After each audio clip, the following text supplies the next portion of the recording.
ओम शांति। प्रेम आत्मा का भोजन है। प्रेम आत्मा में छिपी परमात्मा ऊर्जा है।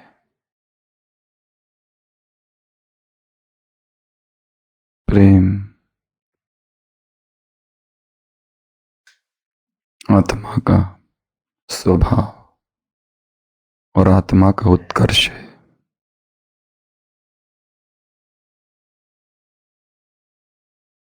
मनोवैज्ञानिक कहते हैं आत्मा का प्रेम का और भोजन का बहुत गहरा संबंध है।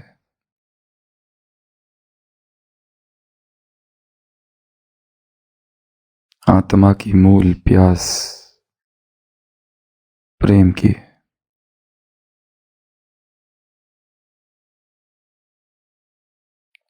और जब कोई किसी से प्रेम करता है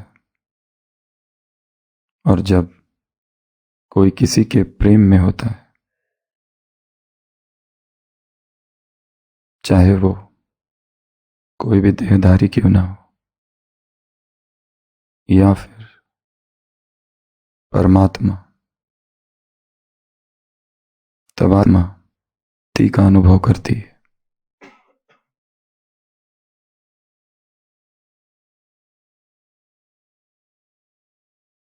जब आत्मा प्रेम से परिपूर्ण है, वो प्रेम किसी के प्रति भी हो सकता है, तब उसकी भोजन की इच्छा स्वतः ही कम हो जाती है।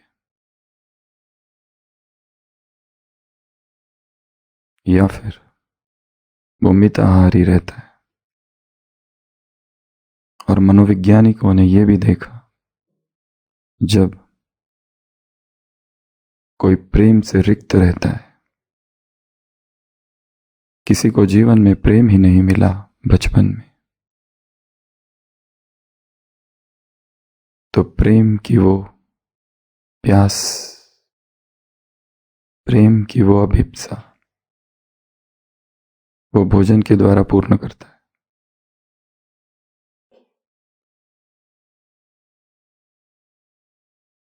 मनोवैज्ञानिक ये भी कहते हैं, लोग शादी से पहले पतले दुबले होते हैं, शादी के बाद मोटे हो जाते हैं। क्यों? क्यों?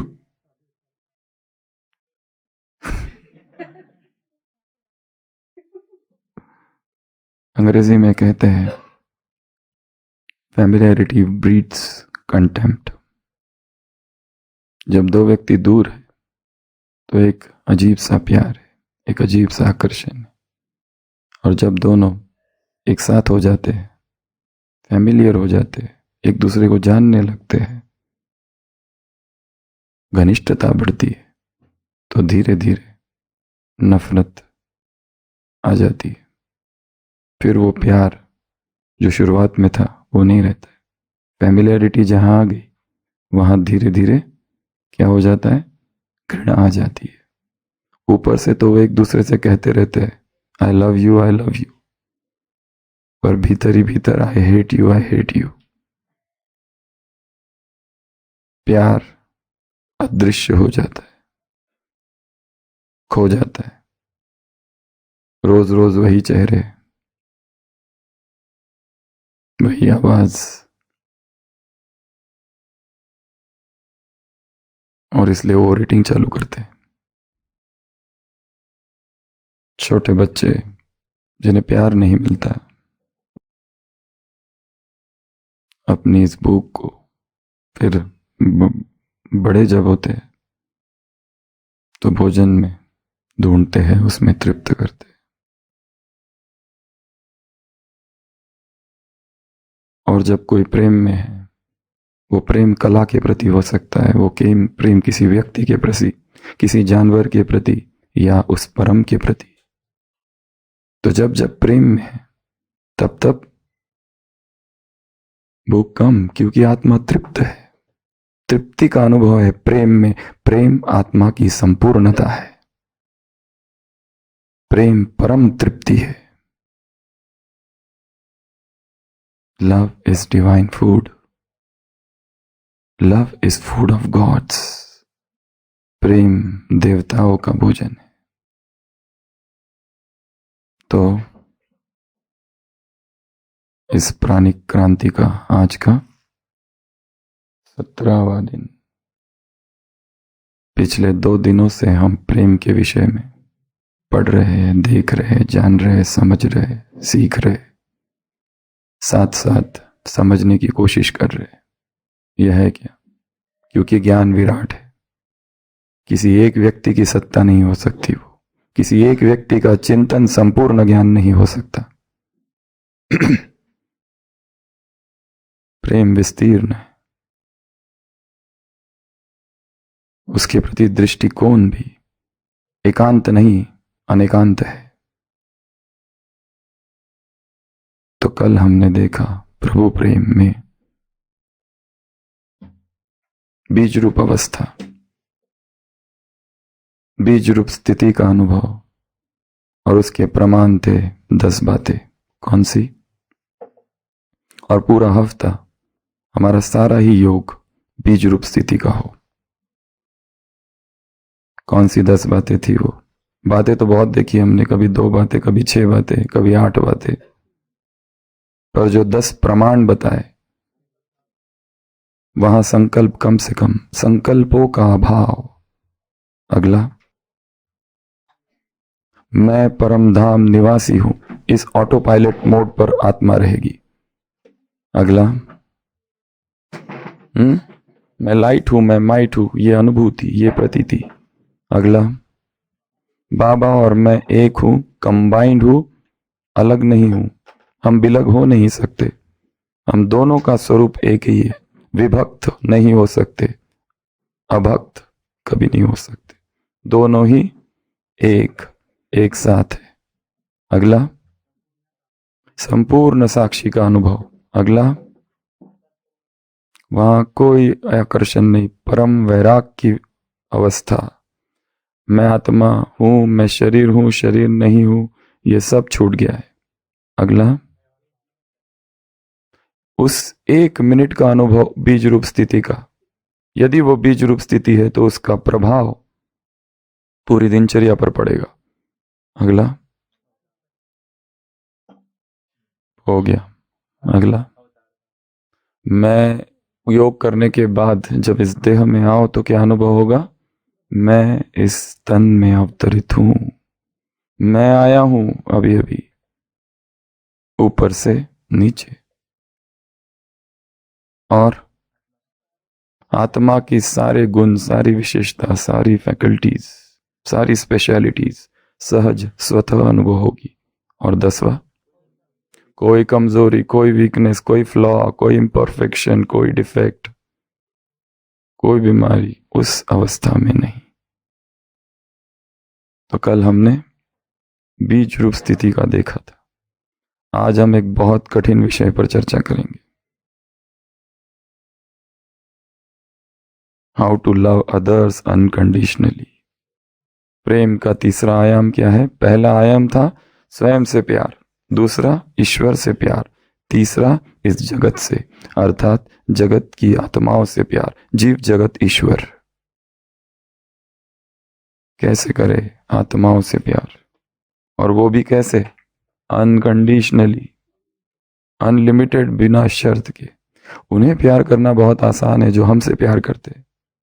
उन्हें प्यार करना बहुत आसान है जो बहुत अच्छे हैं। उन्हें प्यार करना आसान है जो हमारी मदद करते हैं, सपोर्ट करते हैं, एनकरेज करते हैं। और उन्हें प्यार कैसे किया जाए?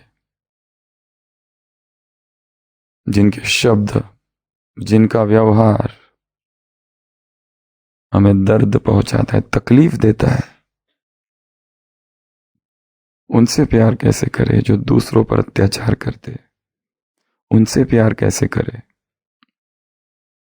जिनके अंदर घृणा भरी है, नफरत भरी है। कठिन है, पर यही कला है जीवन की। इसका मतलब ये नहीं कि हम उनकी हर बात से सहमत हैं। इसका मतलब ये नहीं कि हम वो जो कुछ कर रहे हैं उसके प्रति हम उसके साथ एक मत है। नहीं, वो कुछ भी कर रहा है, कुछ भी कर रहे हैं, फिर भी हमारा प्यार अंदर से लेश मात्र कम नहीं हो रहा है। ऊपर से हम साक्षी भी है, ऐसा नहीं कि उनको सपोर्ट कर रहे हैं, परंतु प्रेम कम नहीं हो रहा है। प्रेम वैसे के वैसे ही है। ये बहुत कठिन काम है, परंतु बीज से प्यार करेंगे तो पत्तों से प्यार स्वतः होगा। इसलिए पूरा हफ्ता जो हमने कल कहा, कल चर्चा की, बीज रूप स्थिति, उसी का अभ्यास करना है बार बार, चलते फिरते भी उसका अभ्यास। जब भी योग में बैठो, सीधा परम धाम, मैं और वो एक, मैं परम धाम निवासी हूं। जो अभी 10 बातें सबने सुनाई, वो फिर रिपीट करना। 2 क्राइटेरिया, वो 8 बातें जो कल और सुनाई, उसमें और 9वां ऐड कर दो, साउंडलेसनेस। वो कल छूट गया था 9वां।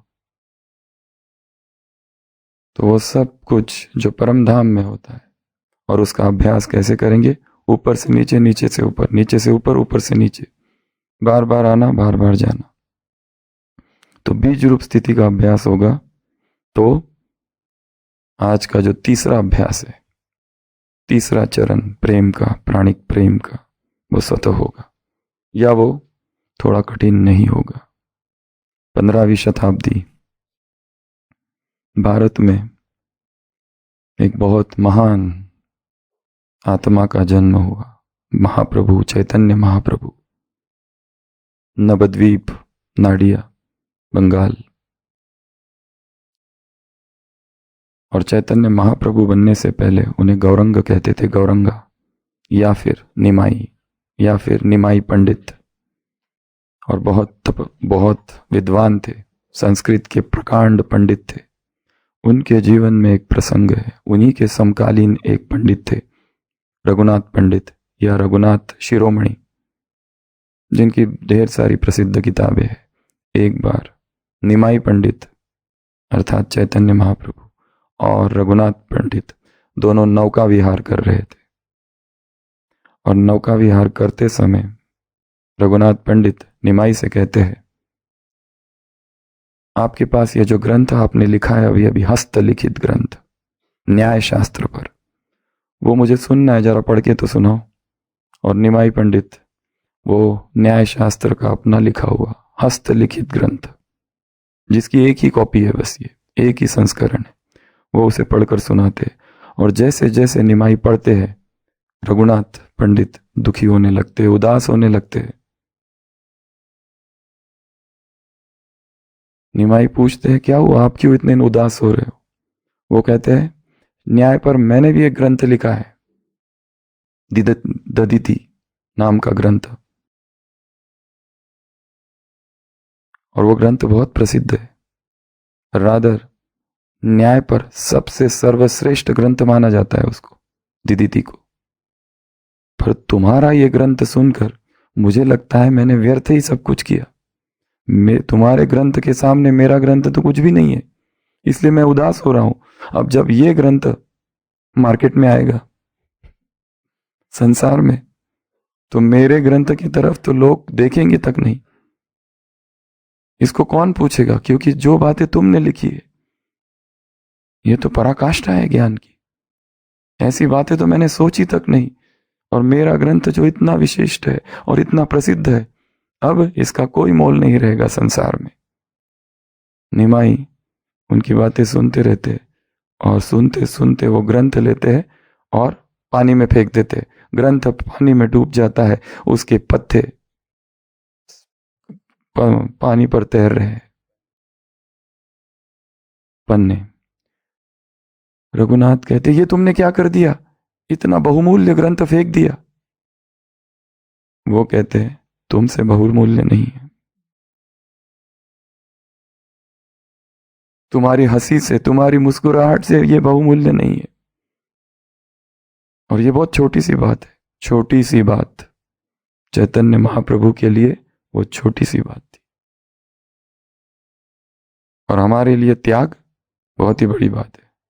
करते हैं त्याग एक छटाक, और वर्णन होता है 1 किलो का। छोटा सा प्रोग्राम किया जिसमें 100 लोग आए, हम बताते 500 लोग आए थे। भाषण देने हम गए, लोग थे 300, हम कहते 1000 से भी ज्यादा थे, जगह नहीं थी बैठने के लिए।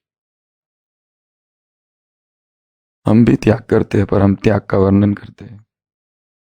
यहां चैतन्य महाप्रभु के लिए वो छोटी सी बात थी। इसे कहते हैं अनकंडीशनल लव, बेशर्त, उसकी कोई शर्तें नहीं। तो आज हम इसी अनकंडीशनल लव की चर्चा करेंगे, पर उसके पहले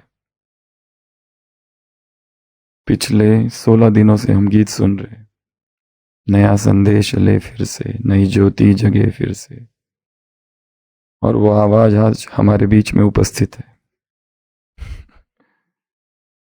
तो दीपा बहन जी, तो आज हम डायरेक्ट उन्हीं के मुखारविंद से, उनकी मधुर वाणी से इस गीत को सुनेंगे।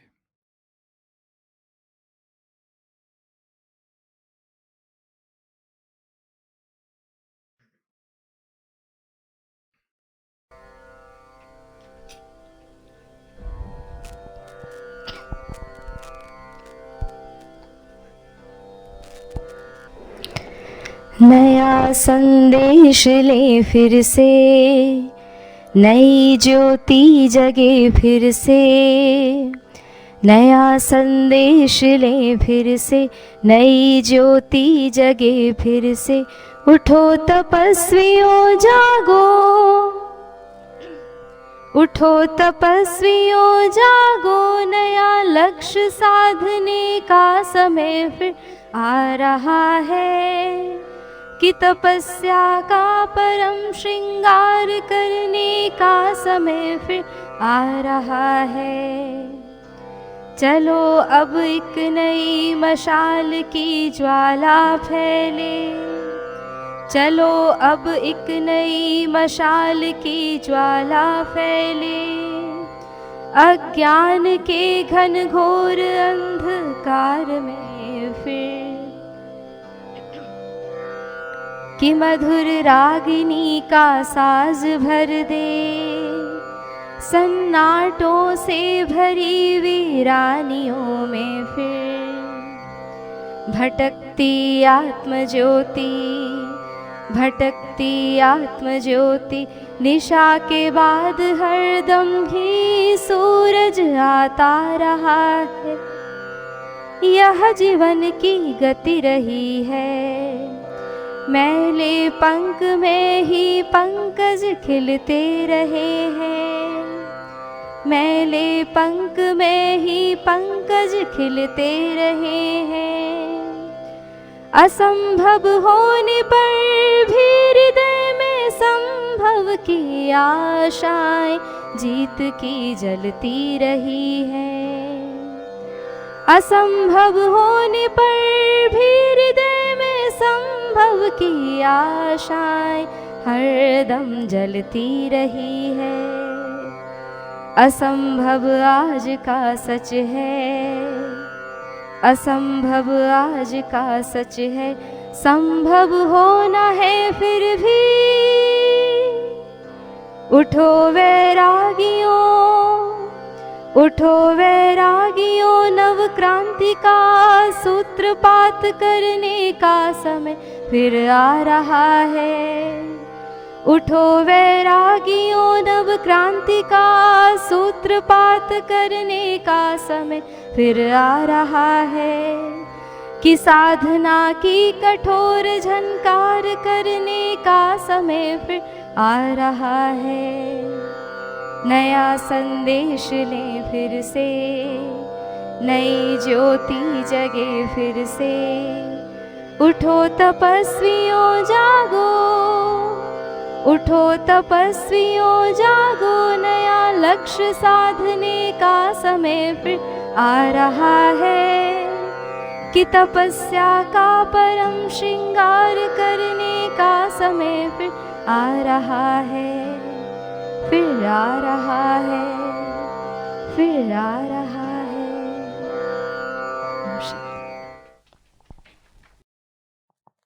ज़्यादा शब्द कहने के लिए कुछ है नहीं क्योंकि मैं ये पहले भी कह चुकी हूँ और अभी भी कहती हूँ कि मैं अपने आप को बहुत सौभाग्यशाली समझती हूँ कि ये गीत गाने का सौभाग्य मिला, और बाबा का, आदरणीय भाई जी का, और बीच में निमित्त बने भाई संदीप भाई, पता नहीं ड्रामा में कैसा कनेक्शन था। एक बार ही उनसे बहुत पहले मुलाकात हुई थी और एक बार ही शायद उन्होंने गीत सुना था, पर कैसे उनको याद आया और भाई जी का गीत मुझे गाने के लिए दिया, इसलिए बहुत बहुत शुक्रिया। क्लास तो भाई जी का ऑनलाइन में रोज़ सुनते हैं, इस टाइम पे नहीं होने से भी बाद में सुनते हैं और प्रयास करते रहते हैं जितना हो पाए धारणा करने का। Thank you.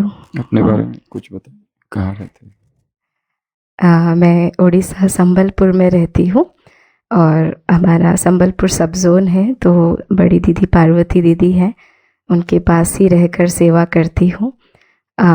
वैसे तो बचपन से ज्ञान में हूँ, बहुत छोटे चाइल्डहुड से। इवन पापा बताते हैं कि 1 साल भी नहीं हुआ था तब से लेके आते थे क्लास में, और जब से ही आंखें खोला है तो अपना घर, बाबा का घर, स्कूल, ऐसे ही मतलब बाहरी दुनिया से लौकिक पिताजी ने काफ़ी सेफ करके रखा। उस समय लगता था कि बहुत स्ट्रिक्ट है पापा, इतना क्यों स्ट्रिक्ट करते हैं, लेकिन आज लगता है कि उन्होंने जो बाहरी दुनिया के प्रभाव से बचा कर रखा, वही माध्यम बना अपने जीवन को समर्पित करने के लिए। और मैट्रिकुलेशन तक पढ़ाई करने के बाद मैं मैट्रिकुलेशन में अपने क्लास में मैंने टॉप किया था, तो मैं वहाँ लोकल कॉलेज में पढ़ने के लिए राज़ी नहीं हुई क्योंकि वहाँ उतना पढ़ाई अच्छी नहीं होती थी। तो बाहर संबलपुर में, घर जो है वो संबलपुर से 75 किलोमीटर्स दूर है, तो वहाँ पढ़ने के लिए कहा, तो पिताजी ने हॉस्टल में रहने के लिए स्ट्रिक्टली मना कर दिया। ना ही मुझे कभी कोई ट्यूशन में भी भेजा, स्कूल में भी नहीं, कॉलेज में भी नहीं। तो मैंने फिर ये कहा कि मैं सेंटर पे रह के पढ़ाई करूँगी, तो फिर उन्होंने परमिशन दी। तो फिर सेंटर पे रह के अपना पोस्ट ग्रेजुएशन तक कंप्लीट किया। फिर उसके बाद जहाँ पे भी गई, जितनी भी स्टडीज़ में जहाँ भी कॉलेज चेंज हुए, सेंटर पे ही रह के पढ़ाई किया। और फिर उसके बाद सेवाएं भी शुरू की, जो अपना वैल्यू एजुकेशन का MBA होता है, सेल्फ मैनेजमेंट, क्राइसिस मैनेजमेंट, वो भी किया सेंटर पे रहते हुए। फिर पढ़ाई का जोश जो उस समय था, ऐसा लग रहा था कि सिविल सर्विस का प्रिपेयर करूं। काफ़ी सारे बुक्स भी लेके आई थी, लेकिन मेरे पास 2 ऑप्शन थे। सेंटर पे रह के थोड़ा इतना प्रिपेयर करना इजी नहीं होता है, क्योंकि सेंटर पे रह के पढ़ाई करना भी एक चैलेंज होता है। तो या तो मेरे को सेंटर छोड़ना है या फिर सिविल सर्विस में जाना है, तो सेंटर छोड़ना पड़ेगा। और मैं थोड़े दिन बाहर रह के देखी, मुझे ऐसा लगा कि ये मेरे लिए सही जगह नहीं है। मेरे लिए सही जगह बाबा ने वही बनाई है, जहाँ पे मैं अपनी सारी क्षमताओं को, सारी विशेषताओं को यूज़ कर सकूं। तो इसलिए फिर बहुत कश्मकश मन में दुविधा के बाद फिर डिसाइड किया कि मुझे सेंटर पे ही रह के सेवा करनी है। तो 2000, वैसे तो सेंटर पे 2007 से हूँ, पर 7 साल पढ़ाई पूरी होने के बाद फिर सेवा में हूँ, और ये मेरे जीवन का सबसे अच्छा डिसीज़न रहा। मुझे बहुत खुशी है कि बाबा ने, ऐसा लगता है कि जीवन बाबा का ही गिफ्ट है मतलब ज़्यादा पुरुषार्थ नहीं करना पड़ा, बहुत इजीली बाबा ने सही राह दिखाते गए और हम आगे बढ़ते गए। अब बाबा की आशाओं को पूरा करना है। ओम शांति। ओम शांति। हम दक्षिण भारत में गए थे कुछ समय पहले।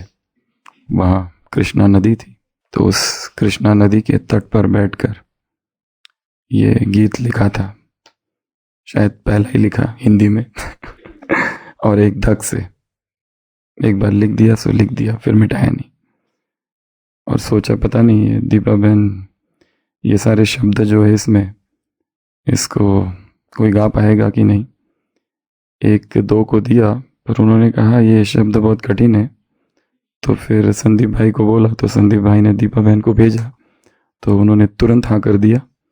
और वो कहते हैं कि जब भी मुझे कोई गीत मिलता है तो मेरा गला कुछ हो जाता है तब और ये सीरीज चालू हो रही थी कितनी तारीख को, 13 तारीख को, तो तभी उनको कुछ हो गया। तो हमने कहा देखो फिर भी सीरीज चालू होने से पहले ये गीत तैयार चाहिए, और उन्होंने फिर 2 दिन में इस गीत को तैयार किया और बहुत अच्छे से गाया जो हम रोज सुन रहे हैं। तो दीपा बहन का बहुत बहुत धन्यवाद। तो आज का विषय है 17वां दिन इस प्राणिक भट्टी का, अनलिमिटेड लव, अनकंडीशनल लव। दूसरों से कैसे करें, दूसरे अर्थात सभी आत्माएं। उसकी कुछ बातें आज हम देखेंगे। पहला, एक्सेप्टेंस। दूसरी आत्माएं हमारी रिजेक्ट लिस्ट में है, हमने अंतर मन से उन्हें स्वीकार नहीं किया है। जब तक हम संसार की सभी आत्माओं को स्वीकार नहीं कर लेते, इसका मतलब ये नहीं कि हम प्रोत्साहन दे रहे हैं वो जो गलत कर रहे हैं, इसका मतलब ये नहीं कि मैं उनके साथ हूं, परंतु प्रेम इसलिए करना है क्योंकि मुझे शांतिपूर्ण जीवन जीना है। प्रेम इसलिए करना है क्योंकि ये मेरा स्वभाव है, ये परमात्मा आदेश है। इसलिए मेरा प्रेम उनके कर्म और उनके बोल पर आश्रित नहीं, पर मेरा प्रेम अनासक्त भी है। अनकंडीशनल लव अलग बात है, कंडीशनल लव संसार में होता है, तुम मुझे दो मैं तुम्हें दूंगा, ये कंडीशनल लेन देन है जिसमें अनकंडीशनल प्रेम का लेने से कोई संबंध नहीं है, उसका संबंध केवल देने से। रादर इस प्रेम का संबंध दूसरे से है ही नहीं, क्योंकि इसमें हमने क्या जाना है कि दूसरे दूसरे है ही नहीं, मेरा ही विस्तार है। अध्यात्म के 2 मार्ग है जो पहले दिन सुनाए थे। पहला, इस मैं को हटा दो, गिरा दो, ये पहला मार्ग। दूसरा, इस मैं को इतना फैला दो, इतना फैला दो, कितना कि वो हम बन जाए, वो मैं इतना बड़ा हो जाए, सभी में सभी से परे मैं ही मैं हूं, सिवा मेरे अपने कहाँ कुछ कहा है। न दुख है न सुख है, नहीं कोई शोक है, अजब मस्ती है और पिया कुछ नहीं। ये सागर, ये लहरें, ये झाग और ये बूंदे, सपना है सब जल के सिवा कुछ नहीं है। अरे मैं ही मौज हूँ और आनंद मेरा है, मस्ती ही मस्ती, पिया कुछ नहीं। भ्रम ये जो 2 का मुझको हुआ था, मिटाया जो इसको, खफा कुछ नहीं। ये पर्दा दुई का हटाकर जो देखा, सभी में मैं हूँ, जुदा कुछ नहीं, जुदा कुछ नहीं। मुझे मेरी मस्ती कहाँ लेके आई, जहाँ मेरे अपने सिवा कुछ नहीं।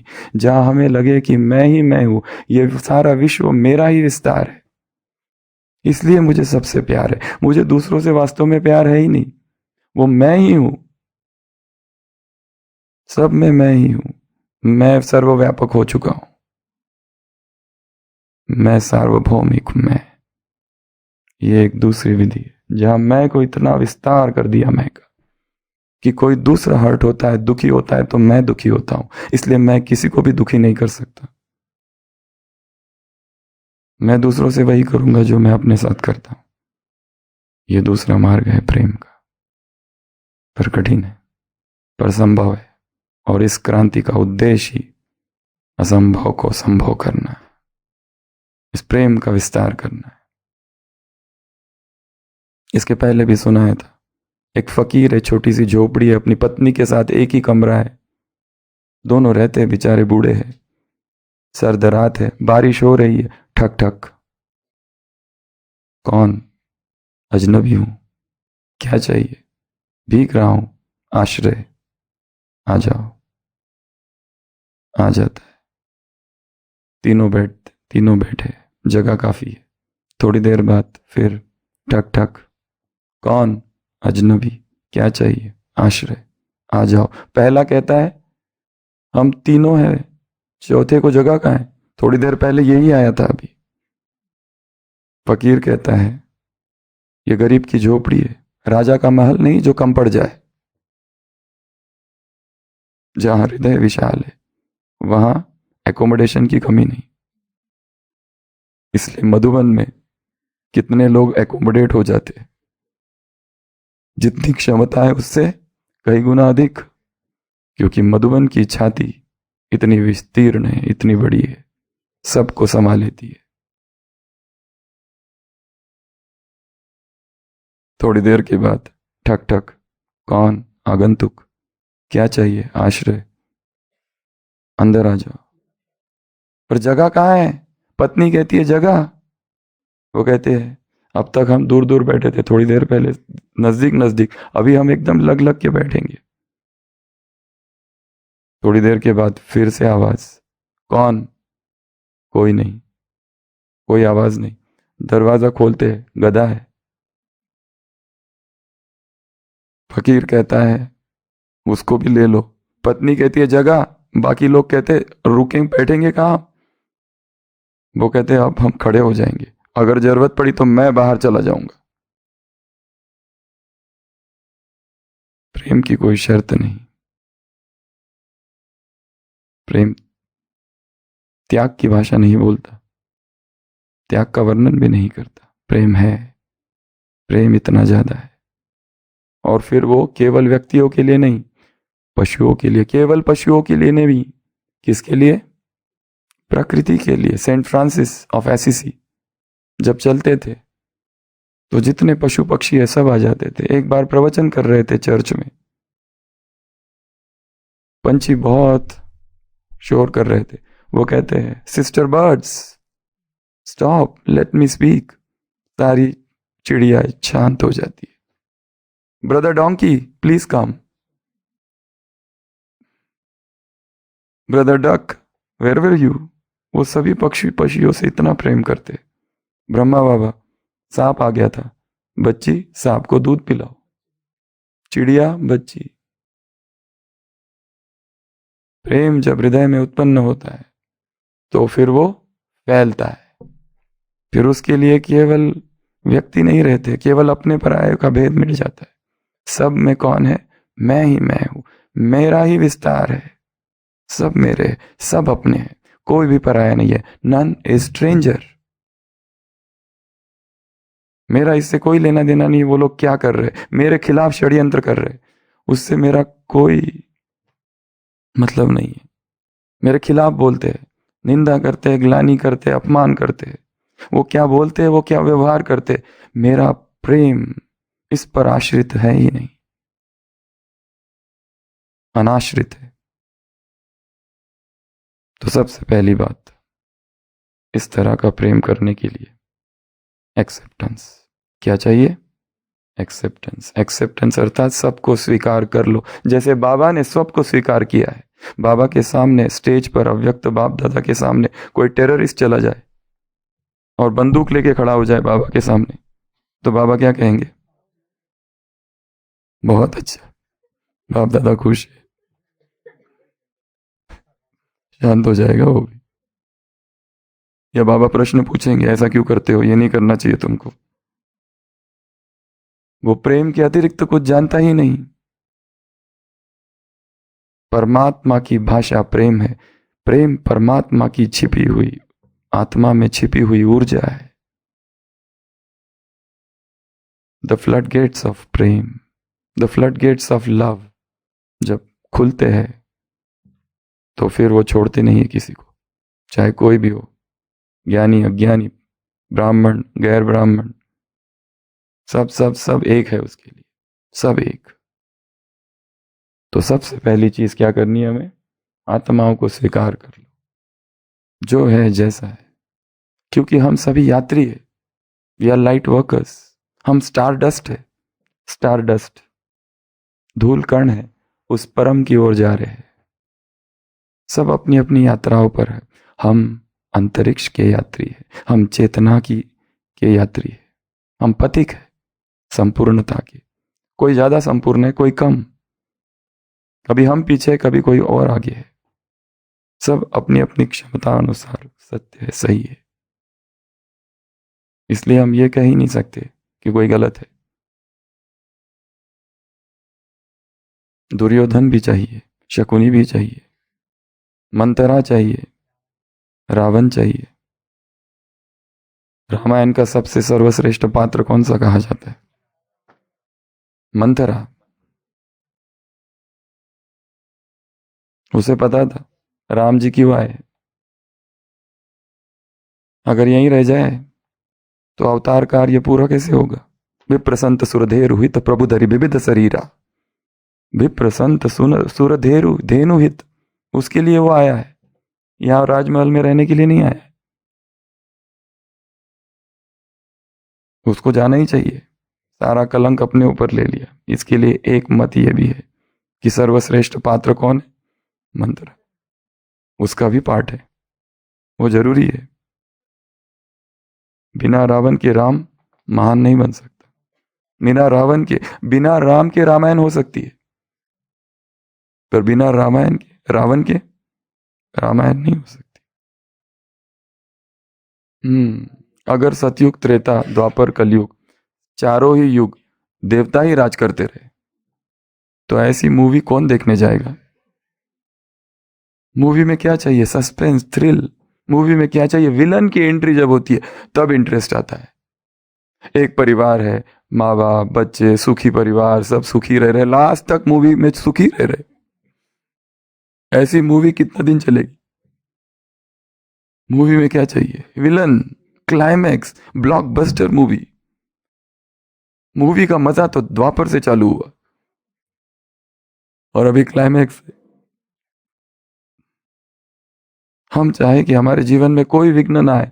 मैं जो कुछ कहूं मुझे कोई कुछ ना बोले, मेरा कोई विरोध ना करे, मेरी कोई निंदा ना करे, मेरी कोई ग्लानि ना करे, सब मेरी स्तुति करे। ऐसा होगा?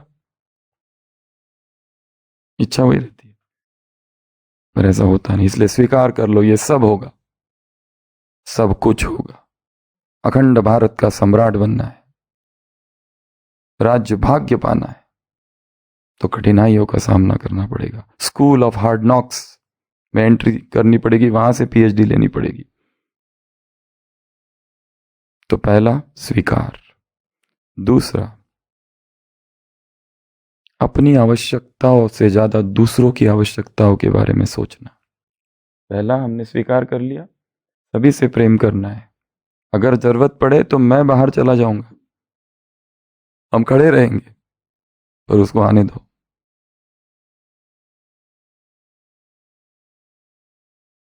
अगर हम अपनी दिनचर्या को देखें तो हमारा सबसे ज्यादा इंपॉर्टेंस किसको है? मेरा भोजन, मेरी नींद, इसमें कोई इंटरफियर ना करे। तुमको जो चाहिए बाद में फोन करना, बाद में करूंगा। मेरा ज्ञान और मेरा योग, इसमें कुछ नहीं चाहिए मुझे सेवा। बाबा मिलन है, आज मैं जा रहा हूं, उसके बीच में मुझे कुछ मत बोलना। अपने ज्ञान, योग और सेवा, उसको त्याग कर किसी और की सेवा करना उस समय जिसको आवश्यकता है, यह बहुत बड़ा त्याग है, बहुत सूक्ष्म त्याग है। पर इसी में भाग्य है। बाबा डायमंड हॉल में सबसे मिल रहे, संगम भवन वाले खड़े हो जाओ, एक भी नहीं है।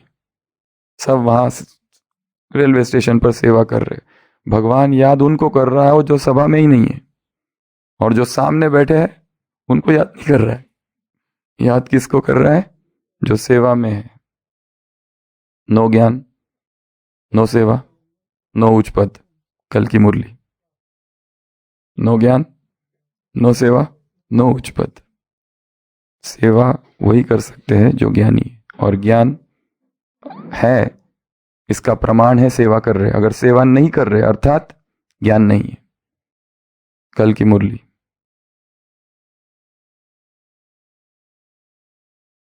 इसके लिए अपना जो नियमित दिनचर्या है उसका भी त्याग करना पड़े तो कर दो।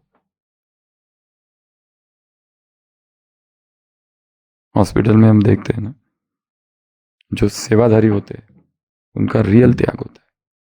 उनका अपना कुछ होता ही नहीं है। या फिर जितनी दादियाँ थी, दादियाँ तो बहुत महान थी, पर उनके साथ जुड़ी हुई जो आत्माएं थी, जो दादी की ब्राह्मणियां, हंसाबेन को हमने बहुत नजदीक से देखा है। सब कुछ समर्पित, सब कुछ त्याग, स्वयं का कुछ है ही नहीं, सब कुछ, कोई दिनचर्या ही नहीं है। तो लव अनकंडीशनल अर्थात अपनी आवश्यकताओं को दरकिनार कर दूसरों की आवश्यकता को प्राथमिकता देना, प्रधानता देना, ये वरीयता देना, ये हम अपने आप को कम नहीं कर रहे। यही महानता है, यही श्रेष्ठता है। ये नहीं समझो दूसरे मेरा उपयोग कर रहे ऐसा नहीं है। तीसरा, दूसरों के साथ धीरज, पेशेंस रखना। किसी को हमने 3 बार कुछ समझाया, ये ऐसा बनाओ, फिर भी गलती करता है। फिर क्या होता है? चौथी बार समझाते हैं, 5वीं बार कोई नया सेवाधारी आया आपके डिपार्टमेंट में, गलती पर गलती, गलती पर गलती। कोई नई कन्या आई है, कोई नया कुमार आया है मधुबन में या सेंटरों पर, और वो गलतियां करता है, तो हम क्या होते हैं? इरिटेट हो जाते हैं। इरिटेट हो जाते हैं ना। धीरज, भगवान को कितना धीरज है, कमाल है उसके धीरज की। वो धैर्य का सागर है, नई महिमा ऐड करो उसमें।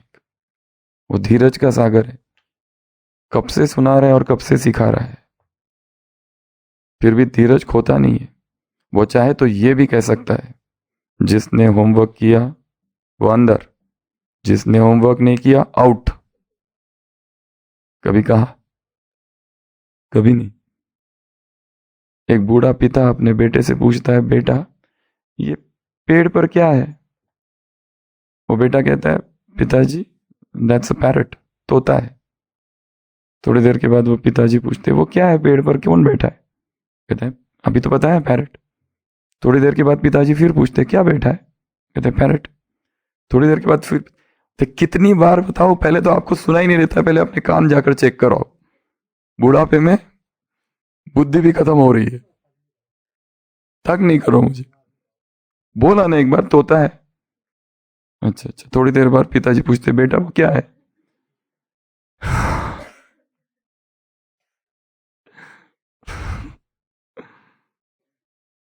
थोड़ी देर के बाद पिताजी एक पुरानी कॉपी ले आते, बचपन की, जिसमें उनकी डायरी होती है, जिसमें पिताजी ने लिखा है, आज मेरे बेटे ने मुझे 24 बार पूछा कि पिताजी ये सामने क्या है, और मैंने उसे 24 बार बताया कि ये तोता है। बिना इरिटेट हुए। अभी लास्ट संडे की मुरली थी ना, पालना करनी है। हम कौन है? जड़े, पूर्वज, मास्टर ग्रेट ग्रेट ग्रैंडफादर। पालना करनी है हर पत्ते की, बिना इरिटेट हुए। ये मत समझना जितना तेजी से तुम सीखे थे, जो नई जनरेशन है वो वैसे ही सीखेंगे। हमें ऐसा ही लगता है, मैं 3 दिन में सीख गया था, तुमको 3 महीने हो गए फिर भी नहीं सीखते। सूरज भाई जी ने एक उदाहरण दिया था, एक नया सेवाधारी आया था किचन में बहुत पहले, उसको कहा था कि खिचड़ी बनाओ और उसको कुछ नहीं आता था, सिखाया 1-2 बार, ऐसे ऐसे बनाते, और उसने वो जो प्रोपोर्शन है उल्टा कर दिया, दाल का प्रोपोर्शन ज्यादा और चावल इतने, और मेहमान सामने, पूरा उलट पुलट कर दिया। तो सूरज भाई ने लिखा था, सुनाया था, मेरे पास अब 2 ऑप्शन थे, एक तो इसको डांटू, या फिर समझ लूं इसकी बुद्धि इतनी ही है, इसकी बुद्धि इतनी ही है। इसे कोई दूसरा काम देना चाहिए, यहाँ से वस्तु वहाँ उठा के रख दो, बस ये काम ठीक है, ये वाला काम इसके लिए नहीं है। नहीं तो कोई दूसरा होता तो क्या करता, डांटता, क्या कर दिया तुमने, कहाँ से आए, किस सेंटर से हो, घर जाओ।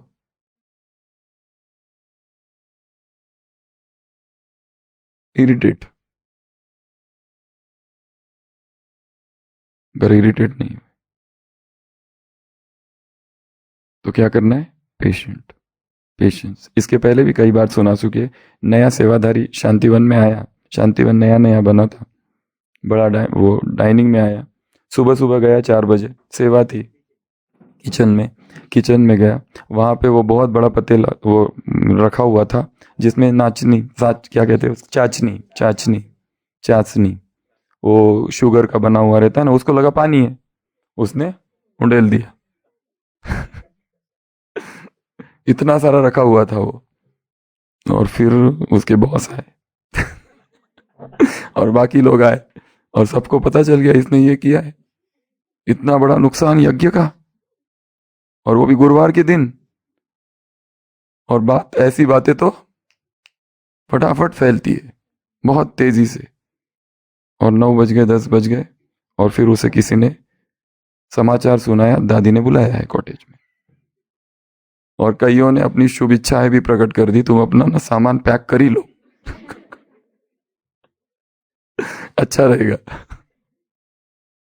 वो बेचारा डरते डरते डरते डरते पहुंचा दादी कॉटेज में, इतना बड़ा नुकसान कर दिया और सब जगह बातें फैल गई।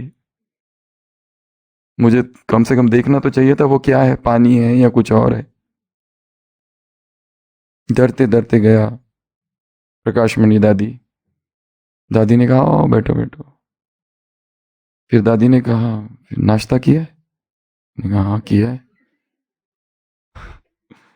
फिर दादी को लगा, उसको लगा अभी नेक्स्ट प्रश्न होगा, ये क्यों किया तुमने, तुमको समझ में नहीं आया क्या। फिर वो बैठा रहा, दादी भी बैठी रही। फिर दादी ने कहा टोली खाओगे, फिर उसने कहा हाँ। फिर टोली दी, फिर स्लोगन दिया, तो दादी ने कहा सब ठीक है, मैंने कहा ठीक है। दादी ने कहा जाओ, कोई डिस्कशन ही नहीं। जब पता चल गया सामने वाले को अपने अपराध का आभास हो चुका है, तब उसे फिर से याद दिलाने की आवश्यकता नहीं।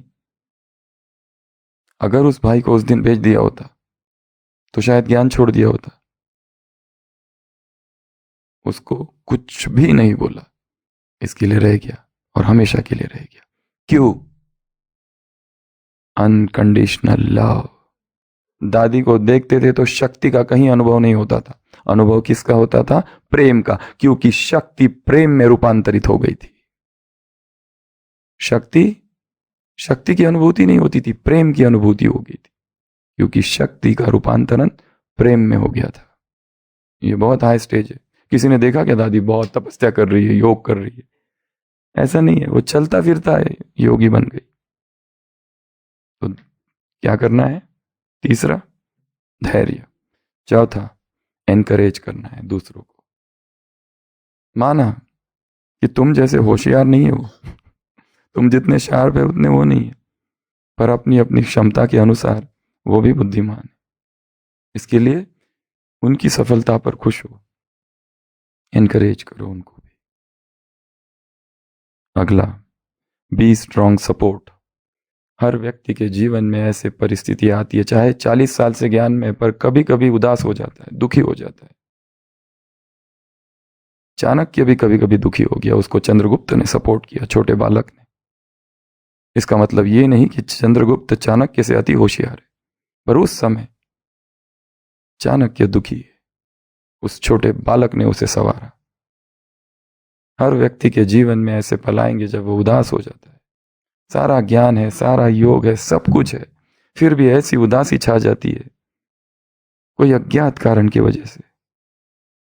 कोई 40 साल पहले का संस्कार था जो अचानक उभर कर आ गया और उस संस्कार ने उदास कर दिया। ऐसे समय में हर व्यक्ति को आधार चाहिए, सपोर्ट चाहिए, एक कंधा चाहिए रोने के लिए, वो तुम बनो। इसका मतलब ये नहीं तुम ज्यादा योगी हो और हर बार जरूरी नहीं है सबको ज्ञान ही सुनाना है। हम क्या करते हैं, जैसे ही कोई दुखी हो जाए सीधा उस पर टूट पड़ते हैं, छाती पर बैठकर उसको ज्ञान ठूसते हैं उसमें, मुंह में।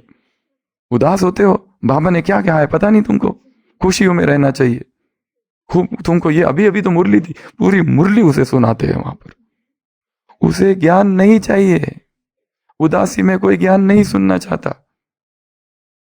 कोई 30 साल से ज्ञान में, 10 साल से ज्ञान में, उसका अपना बाप, उसका अपना पिता मर गया, क्या हम उसे आत्मा परमात्मा की बातें सुनाएंगे कि अमर है आत्मा? नहीं, उसे पता है उस समय उसे क्या चाहिए, बस तुम्हारा प्रेजेंस और कुछ नहीं। बस एक हाथ चाहिए, उसके हाथ में हाथ रख दो बस। ज्ञान नहीं सुनाना है उसे, ज्ञान तो तुमसे अधिक अच्छा सुनाता है। केवल एक आधार, एक प्रेजेंस चाहिए कि मैं हूं, चिंता मत करो बस। अगला, listen to them without interrupting. उनको सुनना बिना रुकावट के, हस्तक्षेप के, केवल सुनना। हम देखते हैं हॉस्पिटल में कई बीके भाई बहने, उनको केवल एक सुनने वाला चाहिए रहता है कि इतना जमा है अंदर, इतना भरा है। वो एक बार सुना देते हैं और फिर उदासी खत्म, फिर उसके बाद में कभी उदासी नहीं। उल्टी कर दी ना, बस अब ठीक हो गए। अब नहीं है कोई दुख, इतना भरा हुआ है अपने इंचार्ज के प्रति, अपने साथी के प्रति, अपने जूनियर के प्रति, बहुत भरा हुआ है। वो निकाल दिया ना, हो गए, अब ना एंटी डिप्रेशन गोली की जरूरत नहीं है, अब वैसे ही ठीक हो गए। नेक्स्ट, उनके लिए कुछ स्पेशल करना कभी, उनको जो पसंद है। नेक्स्ट, ऑनेस्ट रहना उनके साथ, छिपाना नहीं अपने आप को। नेक्स्ट, ये बताना कि हमें गर्व है उन पर, उन्होंने जो कुछ किया है। अगर अच्छा किया है तो छोटी छोटी बात के लिए, ये पेरेंट्स अपने बच्चों के लिए करे, दोस्त अपने साथी के लिए करे, पति अपने पत्नी के लिए, पत्नी अपने पति के लिए, सब एक डिपार्टमेंट वाला अपने डिपार्टमेंट वालों के लिए। हम जिन जिन के साथ रहते हैं उनको समझना, उनकी फीलिंग को, उनके दृष्टिकोण को। हो सकता है वही राइट है, हम सोचते हैं मैं राइट हूं, पर यह एकांत दृष्टिकोण है, एक नजरिया है। दूसरे नजरिए से हो सकता है वो भी राइट है। सब सब प्रमाण उनके खिलाफ है, फिर भी हो सकता है वो राइट है। आंखों देखा जरूरी नहीं सच है, हो सकता है सत्य कुछ और है, हमें पता ही नहीं है। वो चुप क्यों है, और वो भी स्वीकार करता है मैंने ही अपराध किया, पर हो सकता है वो उसका त्याग है, वो किसी को बचाना चाहता है। इसके लिए क्या करना है, गर्व करना। बहुत अच्छा, बहुत अच्छा। नहीं तो आज ये जो पेरेंट्स है डांटते रहते हैं, 5th रैंक पर आया तो कितना डांटते हैं उसको।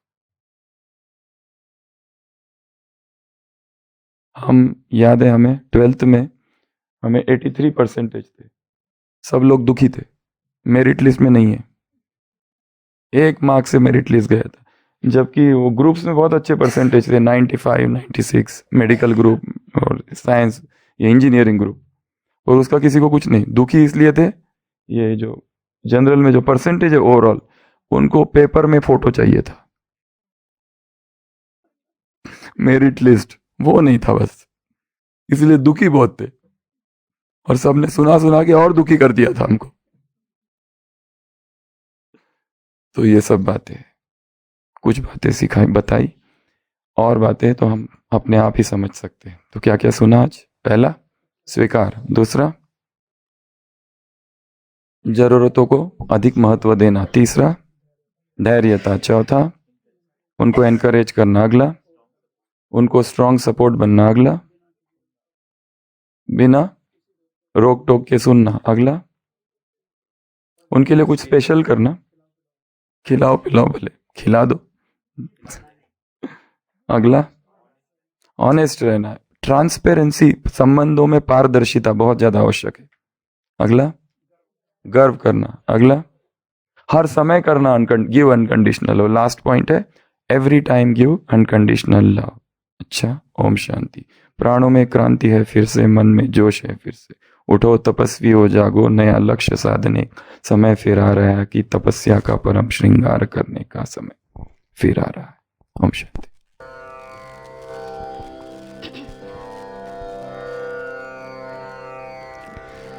प्राणों में क्रांति है फिर से, मन में जोश है फिर से।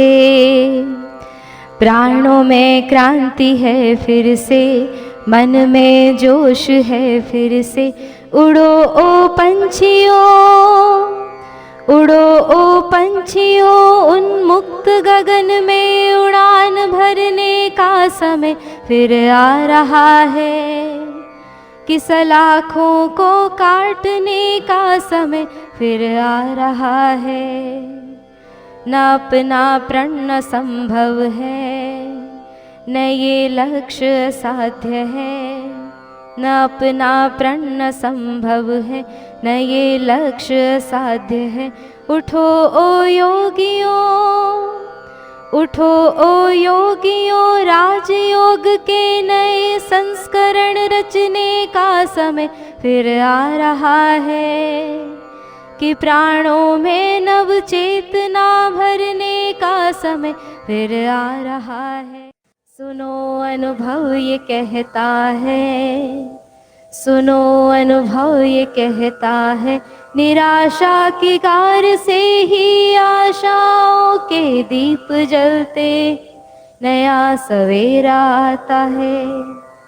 असंभव आज लगता है, असंभव आज लगता है, चेतना मुक्त होगी एक दिन निश्चित ये समय का ज्ञान कहता।